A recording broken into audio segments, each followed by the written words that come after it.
Hello, I'm Srikanth. Sivananda ఆశ్రమం వాలంటీర్ని. అనాథ పిల్లలకు సేవ చేసే ఆర్గనైజేషన్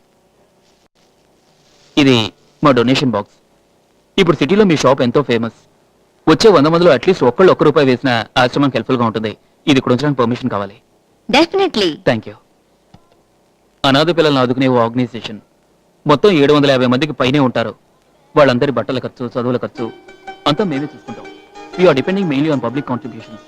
అందుకే I have just an idea of keeping donation boxes in prominent places like yours. Thanks for considering my request.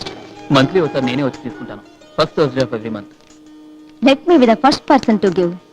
మీరు శివానంద ఆశ్రమంలో పనిచేస్తున్నారా? లేదు లేదు, ఐఎమ్ బ్యాంక్ ఎంప్లాయీ. అది పొట్టకోటికి, ఇది సేవకి. Wish you all the best. Thank you. Hello, again షోకా? ఆ ఆశ్రమం పేరేమిటన్నారు? మీకు చూడాలనుందా? ఎవ్వనిచే జనించు జగమెవ్వని లోపల నుండు లీనమై ఎవ్వని యందునిందు పరమేశ్వరుడెవ్వడు మూల కారణం వెవ్వడు అనాది మధ్యలయుడెవ్వడు సర్వము తానైన వాడెవ్వడు వానినాత్మభౌ ఈశ్వరునే శరణంబు వేడెదన్.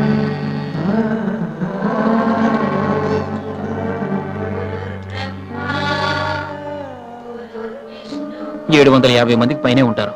ఎప్పుడు పుట్టారు, ఎవరికి పుట్టారు ఏమీ తెలియదు. ఒక్కొక్కరు ఈ ఆశ్రమానికి వచ్చిన కథ వింటే ఎంతో బాధపడతారు. కన్నవాళ్లే ఒక్కోసారి పిల్లలు అలరి చేస్తే విసుక్కుంటారు. ఇక్కడ వీళ్ళని ఎంతో ప్రేమగా చూసుకుంటారు. గ్రేట్. నేను ఇక్కడికో 5-6 ఏళ్ళగా వస్తున్నాను. దీన్ని నడిపే Rajaram Atal is a great guy. వారిని చూసాకే నాకు అనిపించింది ఏదో తోచినంత సర్వీస్ చేయాలి అని. సర్వీస్ అంటే మీరేదో మదర్ తెరీసా లెవెల్లో ఊహించుకోకండి. నేను చేసేది ఏదో ఇంత ఉడత సాయం.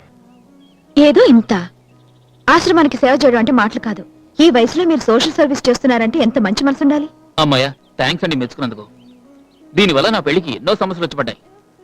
మీరనేది? చెప్తాను. నేను ఒంటరివాడిని కాదు పెళ్లి కావటానికి. అదేమిటి? నాకు కొడుకున్నాడు. ఏమిటండి అగైన్ షోకా? నా కొడుకంటే నా కొడుకు కాదండి. ఆ ఆశ్రమంలో ఇన్నేళ్లుగా ఎందరో అనాథలను చూస్తున్నాను. అందరినీ కాకపోయినా ఒక్కరినైనా దత్తత చేసుకోవాలని నా కోరిక. That's all. ఇంతవరకు 3 అమ్మాయిలు కొడుకున్న పెళ్లి కొడుక అయ్యో వద్దు బాబోయ్ అని పారిపోయారు. నువ్వు నీ కోరిక అంటూ అమ్మా నాన్న ఒకటే తిట్లు. దత్తత చేసుకోవడం నేరం అండి? కళ్ళముంటి నీళ్ళు వస్తున్నాయి. పర్వాలేదు.